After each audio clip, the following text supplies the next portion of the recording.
आपले जोग महाराज संस्थेची परंपरा आहे, अभंगाला सोडून बोलायचं. आता लोकांना सवय लागली, आता पांचट लोकांना पांचट ऐकाय सवय, एवढं मात्र खरे. काय लोक म्हणले नाही नाही, लोकांना विनोद लागायला, विनोद नाही येडपटात, तू तसं करायला, तू चिंतन मान ना, काऊन ऐकत नाहीत लोक? अरे विचार सागर लोक ऐकतात, मग कीर्तन समजत नाही का लोकांना? म्हणले आमच्या कीर्तनात लोक झोपली, म्हणले तू सांगितलं असेल तसं. अरे तू जरी वेदांतीत असला तरी पण तो वेदांत सोप्या भाषेत सांग ना. का तिथं पंढरपुरात जे शिकलं ते तिथं सांगायला, म्हणजे ह्याला ह्याला कळायला जे 15 वर्ष लागलं ते लोकांना 2 तासात काय कळणार आहे ढेकळं? हे आधीच आंबट होऊन आणले असेल कीर्तनाला येऊन बसलेली. कोणाला बायकोनं झपकिलेलं असते, कोणाला पोरानं ढकलून दिलेलं असते, ते कीर्तनात येऊन बसतं. हे इथं आला की परत तेच कारण सांगतो. एवढं अवघड कसं कळलं ह्याला? पारमार्थिक कीर्तनकाराने आधी गिरायक बघितलं पाहिजे कसं येतं. दुकान ज्याला दुकान चालवायचं नाही त्याला दुकानात सगळा माल ठेवायचा. कोणी चॉकलेटला येतंय, बरं माल बी ठेवलं, आळस करायचा नाही द्यायला. काय काय दुकानदार 1 रुपयाचं गिरायक असलं उठत नाही, हलकट आहेत काय काय. नाही नाही म्हणते ते लेकरा जामध्ये इथं नाही, ते आमच्या दुकानावर नाही, तिथं ते बिचार माघारी. अशा धंदा होत नसतो. लेकरू येऊ द्या, कुणी येऊ द्या, नाही म्हणायचं नाही. मी तर कुठलं बी कीर्तन, तांड्यावरले कीर्तन असू द्या, कोणाचं बी असू द्या, नाही म्हणत नाही. आणि पैशामुळे कोणाला अडवत बी नाही. बाळासाहेब काय आपलं ठरलंय का तसं? काय फोन केला की लगेच तारीख घेतली. पैसा हा आपण डबल चाललो म्हणायचं, अन्न मानधन येतो प्रारब्ध आधीनं, पुन्हा पैशासाठी भांडणे खेळायचे. मग कशाला प्रमाणात कशाला म्हणायचं चाललो डबल? अन्न मानधन येतो प्रारब्ध आधीनं, मिळेल ना त्या प्रारब्ध आपलं. तर पैशाचं कोणची गोष्ट महागा लागल्याने मिळत नसते. मुद्दा पाहिला, कोणची गोष्ट महागा लागल्याने मिळत नसते. तुकोबाराय म्हणतात, उदासीनाच्या लागे तुका म्हणे धावे मागे. तो उदास होतो ना महात्मा, त्याच्या मागे देव जात असतो. कशासाठीच हे करायचं? ज्ञानोबाराने भरपूर दिले, तुकोबाराने देत राहतात. कोणी उपाशी मरत? ह्या जगात कुत्र उपाशी राहिले तर माणसं कशी उपाशी राहते? ज्ञानोबाराने दिले.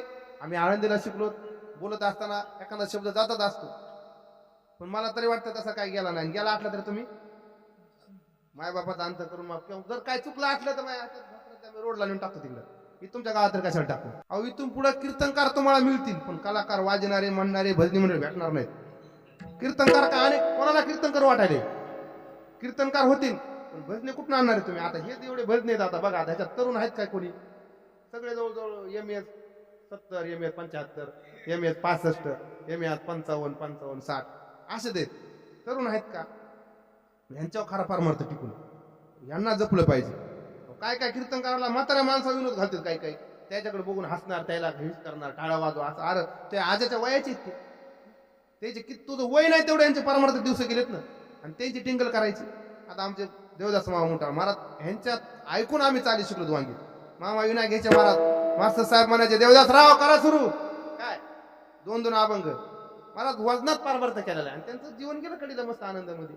म्हणून जुन्या माणसाची कोणी अवहेलना करायची नाही. सुनांनी सुद्धा सासवाला नीट सांभाळायचं.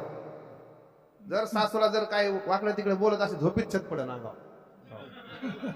सोपं नाही. त्याची संपत्ती खायची, ते ना म्हैस सांभाळेल, तिथं दूध खायचं, तिथं तूप खायचं, चुरू चुरू चपाती हाणायची तुपात, आणि सासूच्या श्राद्धाला माहेरी निघून जायचं. हे सुद्धा करायचं नाही.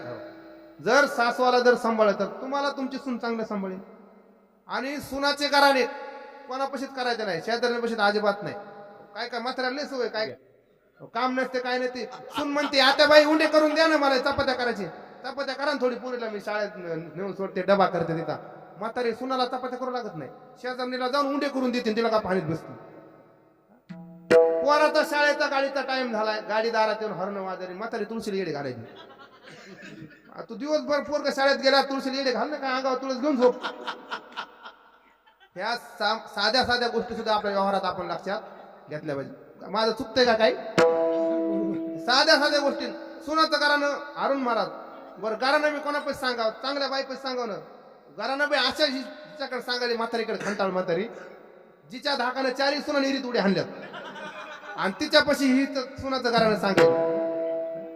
म्हणून व्यवहारात सुद्धा परमार्थ तर आपण करू शकत नाही, तो परमार्थ लिहिला आमची गोष्ट आहे. काय काय बायानं महादेवाला सर्द्या आणल्या, सर्दी झाली, महादेवाचं मंदिर शेवळले. आमच्या गावात महादेवाला पाणी घालल्यामुळे गर्दी झाली.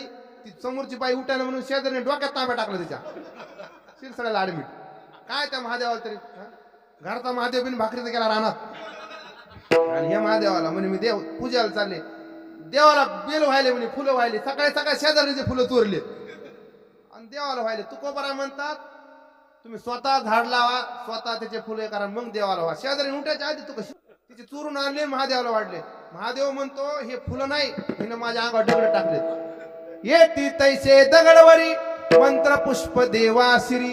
हो, चुकीचं बोललो असेल तर बघा, तुकोबाराय म्हणतात येती तैसे दगडवरी मंत्र पुष्प देवासिरी. म्हणून चुकीचे काम कुठले करायचे नाही. लय परमार्थ वाढलाय. एक लोटा जल आणि सब समस्या का हाल आपल्या बापान ठेवलंय का? कोणी सांगा, अभ्यास केल्याशिवाय पास होईल का? आता इथे सगळे क्लास वन ऑफिसर साहेब आहेत आपले. सर अभ्यास केल्याशिवाय पास होईल का कोणता विद्यार्थी?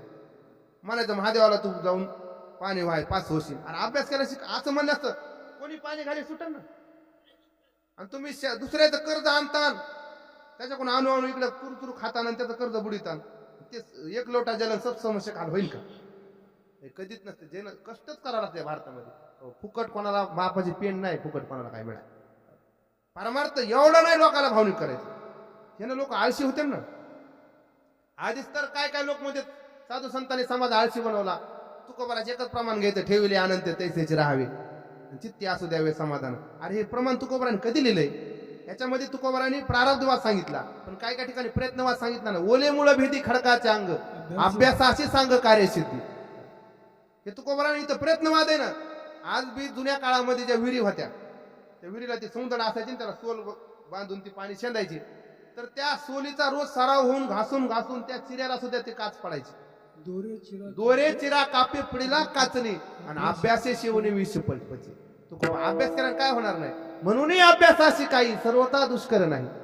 अभ्यासच केला पाहिजे. हे असं ऐकायचं नाही कोणाचं काय. आपल्या काय पुढाऱ्याला काम नाहीत, काही महाराज लोकांना काम नाहीत. काय लोक कीर्तनकाला टीका करतात, इतके पैसे गेले. अरे ते कोटीने घेऊन गेला ना.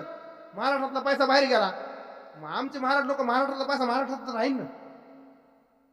कोटी रुपये घेऊन गेला आणि त्याचं ऐकायला आमच्या गावातून गेले आठू बुरबुर गेलते बा. म्हणजे नवरे घरी मेले बाजाव कायची. आणि ह्या तिकडे महादेवाला ते ऐकायला शिव महापुराण बोलल्या सगळं आपलं डोकं खवळत एकदा बिघडलं. मी लय राग येतं आपल्याला. आमच्या गावात सुद्धा मी अरुण महाराज बोलत नाही, भेट नाही बोला असू द्या, कीर्तन असू द्या, पाराव बाय असं झपकी द्या तुम्ही. असं ना नीट वागणं आधी कळालं पाहिजे. मग काय करायचं मग त्या शिवपुराणाला ह्याला चालला. महादेवाला एवढे दिवस चांगले आलेत. महाराज किती जंगलातला महादेव, लोक रस्ता केला, नीट केला, गावच्या सरपंचानं मंदिराला कलर ते म्हणलं भागवत कथा शिकवणार आता शिवपुराण शिकवा काय म्हणलं. पुन्हा आज दुसरं काय निघत आहे का काय? हे कमीत कमी आपल्या परिसरात तरी काय परमार्थ करा. परमार्थ स्त्रियांना करायला मोकळी काही, पण इतका बी असा एकदम असा अंधश्रद्धा असं एवढा करू नका. हिशाबाला शिकलेल्या आहेत सगळ्या. जास्त शिकलेले एवढ्या नादी लागत नाही. आपल्यातले मंजुळाबाईन द्वारकाबाईन निघाला तांबे घेऊन तिकडे त्या महादेवाला सकाळी पहाटच. म्हणून हे परमार्थ करा चौकटीत आपल्या आपल्या मर्यादेमध्ये. मालकाला सांभाळा, महादेवाला बी सांभाळा. नसं ते बी काय बाबा सामान्य तिसरा डोळा जर उघडला ना घडी मोडी हेळा मात्रे. कसा पाऊस लागून राहिला होता, हे सगळं त्याच्या हातात आहे. म्हणून आधी घरचा महादेव सांभाळा, मग मंदिरातल्या महादेवाला जपा. झालेली सेवा ज्ञानोबराच्या चरणी समोर जे काय बोललो असेल ते. आता मला शेवटी ते बोला वाटलं, मला राहवलंच नाही. कारण बऱ्याच वेळा बघत होतो कुठेतरी बोलण्याचा चान्स येईल म्हणलं. हे हक्काचं गाव वाटलं जर आपलं बाळासाहेब आहेत म्हणजे कोणी काय जरी कोणी काय बोललं तरी आहेत साहेब आहेत, पुन्हा काय ताण नाही. पोलीस आधी दक्ष काही त्याचं पाहिजे. ज्ञानेश्वर माऊली